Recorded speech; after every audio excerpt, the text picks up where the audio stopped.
Now, I really want to talk to you, even though you probably don't want to talk about it, about your job in the city. Because I think that you probably don't talk about it because you probably don't think people find it interesting because it's my thing. Yeah, because this is biking and it's like the fun thing that you do. And you probably think that people wouldn't be interested. Whereas I know people are super interested. You always just reply with, I work in banking. Yeah. What does that mean, actually? I've had a few different roles at the bank I've worked for, past tense now.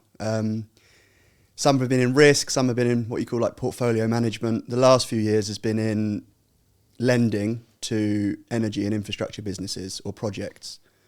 So banks' money is like a typical bank, not an investment bank's money is made through having loads of deposits. They pay a small percentage to you to hold, and then they'll use that money to lend to businesses at a higher percentage, and the net interest margin, the difference between those two percentages is their income. Understood. So that's specifically talking about lending for projects. Is that the last one that you were working on? Yeah. So my role was on the lending side to selective infrastructure and energy businesses that would approach the bank either themselves or through an advisory company looking to raise money to build, for example, a wind farm or a solar farm, or to refinance their existing debt. Say it's a port or a ferry company or a fibre network, anything in infrastructure or energy. And we would analyse that business, see if they have the ability to repay the money that we're going to lend them, try and understand the key risks, work out what the pricing should be relative to those risks, i.e. the margin that they're going to pay. And there'll be a lot of what we call due diligence provided from third-party people around the legals of the... I like saying due diligence. I like saying word, it. Isn't Yeah, it? it is really nice, yeah. It is really nice. I don't feel like I ever have the need to say it in my life, but I like when I do say it. Say it again. Have you done your due diligence? Nice. Thanks. And you get a financial model, which is just a Excel document with like hundreds of tabs. So is this the most complex Excel document ever? They're wild how complicated they are. But that's what you use to run different scenarios of the business based on macroeconomic inputs, like interest rates, inflation, things like that, or inputs relative to the business, so literally wind speed or downtime for wind turbines if it was that, or the amount that the sun is shining if it's a solar farm, and then you can look at how they'll perform based on that for years to come. Okay, so let's just say it's the solar farm. They've approached... who do they go to, and when does it reach you? They'd typically talk to an advisory company that has relationships with the banks, and together would structure a lender-friendly proposal, so something that the banks would typically say yes to. And then that's when it will be sent to the banks, and we'll look at it, and then you'll submit terms back to that customer on what the proposed margin might be, what different contractual arrangements we would propose in response to that. And then they'll have a short list of potential banks to work with. But a lot of these companies want to borrow an awful lot, and they'll need to select multiple banks to lend them that much. It won't come from one, it'll come from a club. So it gets like horrifically complicated. And all those banks need to align on the terms, because it'll be the same contractual structure across all of them. Do you feel like you really know 100% what every aspect of it, or do you know a really specific bit of it?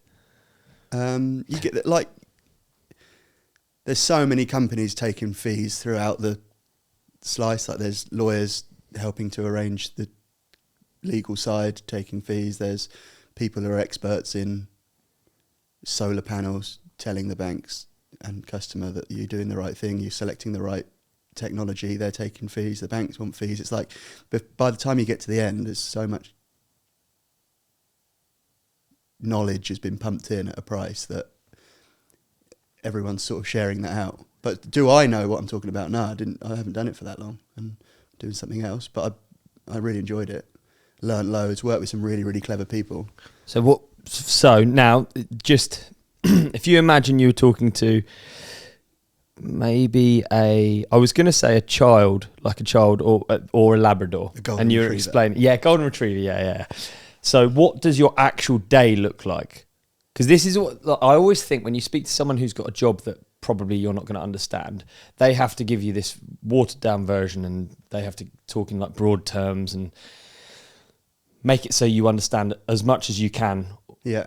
You know, like you're trying to give information, but not. You Yeah. can't go into specifics. But I never know what it actually means. Like, Okay. what actually you do day to day. So the aim of the game, if you're working as I was on the ground trying to put a deal together, is going through hundreds of pages of this due diligence and a really complicated financial model to try and write an investment paper, or what we call a credit committee paper, that you'll present to a team that works within the bank that will either say yes or no.